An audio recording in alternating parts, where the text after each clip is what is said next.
पृथ्वी की गतियाँ। जैसा कि आप जानते हैं कि पृथ्वी की दो प्रकार की गति होती है, एक घूर्णन, एक परिक्रमण। पृथ्वी का अपने अक्ष पर घूमना घूर्णन कहलाता है। सूर्य के चारों ओर एक स्थिर कक्ष में पृथ्वी की गति को परिक्रमण कहते हैं। पृथ्वी का अक्ष एक काल्पनिक रेखा है जो इसके कक्षीय सतह से 66.5 डिग्री का कोण बनाती है। वह समतल जो कक्ष के द्वारा बनाया जाता है उसे कक्षीय समतल कहते हैं।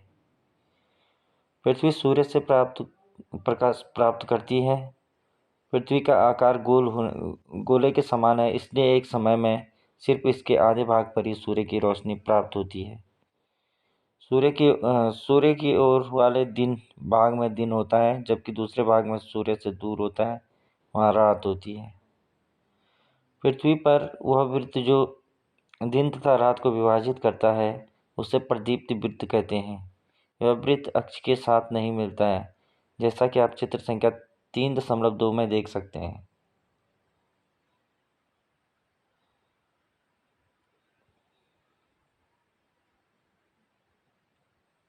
पृथ्वी अपने अक्ष पर एक चक्कर पूरा करने में लगभग 24 घंटे का समय लेती है।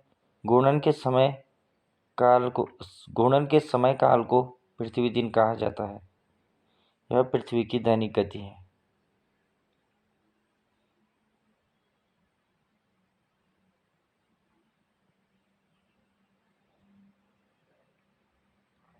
क्या आप जानते हैं, प्राचीन भारतीय खगोल शास्त्री आर्यभट्ट ने बताया कि पृथ्वी गोल है और अपने अक्ष पर घूर्णन या घूमती है। अगर पृथ्वी घूर्णन नहीं करे तो क्या होगा? सूर्य के तरफ वाले भाग पृथ्वी के भाग में हमेशा दिन होगा, जिसके कारण उस भाग में गर्मी लगातार पड़ेगी। दूसरे भाग में हमेशा अंधेरा रहेगा एवं पूरे समय ठंड पड़ेगी। इस तरह की अवस्था में जीवन संभव नहीं हो पाएगा। पृथ्वी की दूसरी गति जो सूर्य के चारों ओर कक्ष में होती है उसे परिक्रमण कहा जाता है। पृथ्वी एक वर्ष या 365 सही 1/4 दिन में सूर्य का एक चक्कर लगाती है। हम लोग एक वर्ष 365 दिन को मानते हैं तथा सुविधा के लिए 6 घंटे को इसमें नहीं जोड़ते हैं।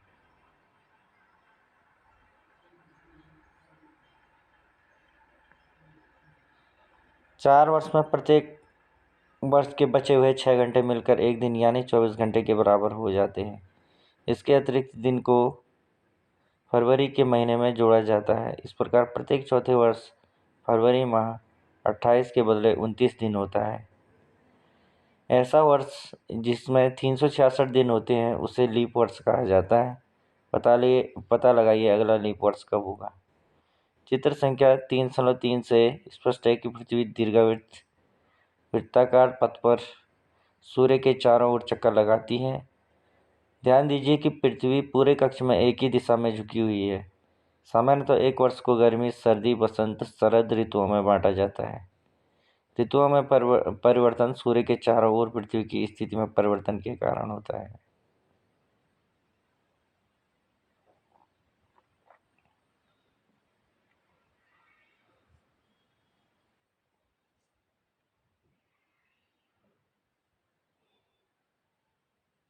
इक्कीस जून को उत्तरी गोलार्ध सूर्य की तरफ झुका है। चित्र संख्या 3.3 में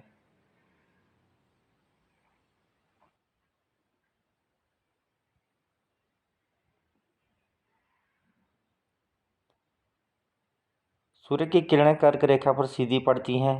इसके परिणाम स्वरूप इन क्षेत्रों में ऊष्मा अधिक प्राप्त होती है।